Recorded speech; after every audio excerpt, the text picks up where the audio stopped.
البتہ اس خدمت خلق کے بارے میں یہ جان لیجئے، اس کے 3 تصورات ہیں۔ ایک تو ہے بیسل یا بیسک، اور جو چیز کے مشترک ہے تمام ادیان میں، تمام مذاہب میں، پوری نوع انسانی میں۔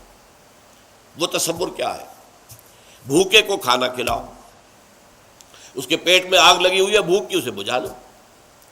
پیاسوں کے لیے پانی کا کہیں سبیل لگا دو، پیاؤ کہتے تھے ہندو، پیاؤ، ہم سبیل کہتے ہیں، تاکہ مسافر گزرتا ہوا یہاں سے پانی پی لے۔ اللہ توفیق دے تو وہاں کولر لگا دے تاکہ ٹھنڈا پانی پی لے۔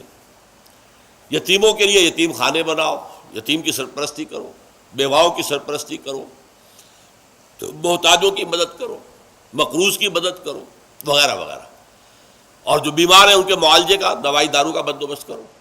یہ خدمت خلق کا تصور جو ہے یہ یونیورسل ہے، پاپولر ہے، پوری دنیا میں ہے، پوری نوع انسانی میں ہے۔ یہ کسی کے لیے ایکسکلوسیو نہیں۔ لیکن اس سے اگلا خدمت خلق کا تصور جو ہے اس کا تعلق ایمان سے ہے۔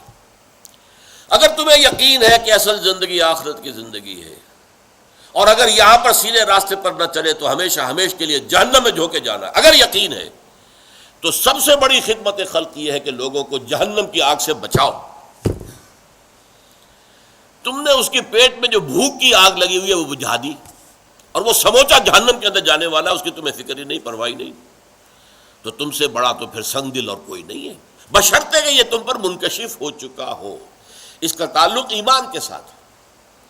اب یہ دیکھیے کہ حضور کی زندگی جب تک کہ وحی کا آغاز نہیں ہوا، آپ کی سیرت میں وہ پہلا خدمت خلق کا تصور جو پورا موجود تھا، بیواؤں، یتیموں کی خبرگیری اور غریبوں کو کھانا کھلانا، یہ سب کی جو ہے آپ کی زندگی کے اندر وہ بدرجہ کمال وہ جو خدمت خلق موجود تھی۔ لیکن جیسے ہی وحی کا آغاز ہو گیا اور حکم آ گیا، اے نبی کھڑے ہو جاؤ، قم فانذر، خبردار کرو لوگوں کو کہ جہنم کی آگ جو ہے وہ تمہارا انتظار کر رہی ہے۔ اگر سیدھے نہیں ہوگے، اگر توحید کے راستے پر نہیں آؤ گے، اسلام اور ایمان کے راستے پر نہیں آؤ گے تو جہنم میں جاؤ گے۔ اس کے بعد آپ کی پوری زندگی اس خدمت خلق میں بسر ہوئی۔ یہی خدمت خلق ہے جو اس کے بعد اولیاء اللہ صوفیاء نے کی ہے۔ یہ کہاں آ کے بیٹھ گئے تھے؟ معین الدین اجمیری رحمۃ اللہ علیہ اجمیر میں، جو کہ راجپوتوں کی قوت کا گڑھ تھا، رائے پتھورا اس کا صدر مقام، پرتھوی راج کا، وہاں جا کے بیٹھ گیا اللہ کا بندہ۔ 90,000 انسان ان کے ہاتھ پر ایمان لایا، ذرا غور کیجیے۔ تو یہ خدمت خلق کی بہت اونچی منزل ہے، جس کے لیے قرآن میں الفاظ قوا انفسکم واہلیکم نارا، بچاؤ اپنے آپ کو بھی، اپنے اہل و عیال کو بھی آگ سے، وانذر عشیرتک الاقربین، اپنے قریبی رشتہ داروں کو خبردار کرو۔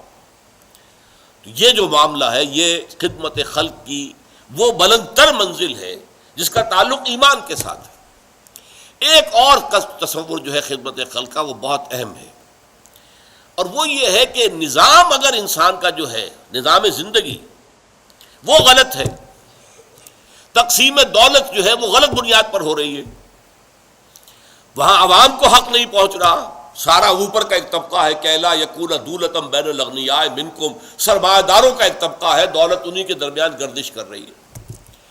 1 کروڑ پتی کی بیٹی لاکھوں کا جہیز لے کر دوسرے کروڑ پتی کے بیٹے کے یہاں پہنچ گئی، سرمایہ ادھر سے ادھر تو گیا، لیکن 1 کروڑ پتی کے ہاں سے جا کر نکل کر دوسرے کروڑ پتی کے ہاں جا کے پہنچ تو گیا۔ یہ صورتحال جو ہے یہ غلط ہے۔ اب اس صورت میں جو بھوکے ہیں، ننگے ہیں، آپ نے ذرا بڑی محنت کی، ان کو بھوکوں کو کچھ کھلا دیا، کوئی ان کے لیے لنگر کھول دیا، کوئی یہ کر دیا، ٹھیک ہے، یہ بھی اچھے کام ہیں۔ اصل یہ اس نظام کو بدلو۔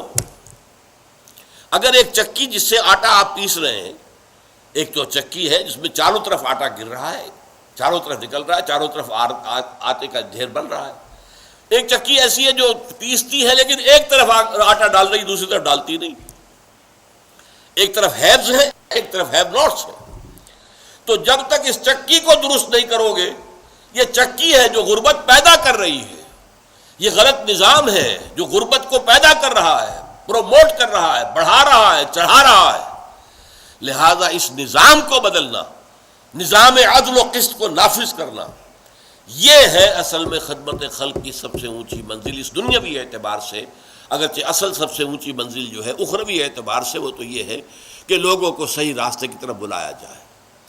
اسی لیے دیکھیے بہت خوبصورت شعر تھا، میں نے پچھلی مرتبہ بھی آپ کو سنایا تھا، لیکن آج وہ آپ کے سامنے واضح ہو کر آیا کہ طریقت بجز خدمت خلق نیست، بتسبیح و سجادہ و دلق نیست۔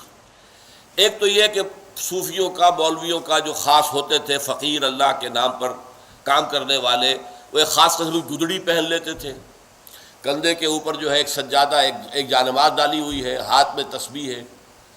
تو شاعر کہہ رہا ہے کہ ان تین چیزوں سے طریقت نہیں بنتی۔ طریقت تو ہے لوگوں کی خدمت، اور خدمت سے مراد کیا؟ خدمت سے مراد وہ بھی ہوتی تھی جہاں پر بھی بیٹھے ہوتے تھے اللہ کے بندے، ایسا وقت بھی آتا تھا کہ ان کے اپنے پاس کھانے کو کچھ نہیں ہوتا تھا تو کسی اور کو کیا کھلائیں گے۔ بابا فرید شکر گنج رحمۃ اللہ علیہ، پاک پٹن والے، ان پر وہ وقت بھی تھا ابتدا میں کہ سوائے پانی میں تھوڑا سا نمک ڈال کر اس سے روٹی کھا لینا، اس کے سوا کچھ نہیں تھا۔ پھر آپ کی طرف لوگوں کا رجوع ہوا، جسے پھر فتوحات کہتے ہیں، تصوف کی اصطلاح میں پھر فتوحات ہے۔ اب لوگوں کا رجوع ہے، وہ لا کے پیش کر رہے ہیں، گندم آ رہی ہے، یہ آ رہا ہے، چاول آ رہے ہیں، لوگ آ کر نذرانے دے رہے، تو لنگر کھل گیا۔ اب لنگر ہے، اب غریب آئے کھائے، وہ لنگر کھل گیا۔ انہوں نے کوئی اپنی جائیداد نہیں بنائی اس سے، انہوں نے یہ نہیں کیا کہ جو کچھ آ رہا ہے وہ سارا سامان بیچ کے اجناس تو اپنا کوئی محل کھڑا کر لے، معاذ اللہ ثم معاذ اللہ، انہیں دنیا سے کوئی طلب تھی نہیں، لنگر کھل گیا، غریب کھا رہے آ رہے۔ لیکن یہ کہ ان کی زندگی کا اصل کام کیا ہے؟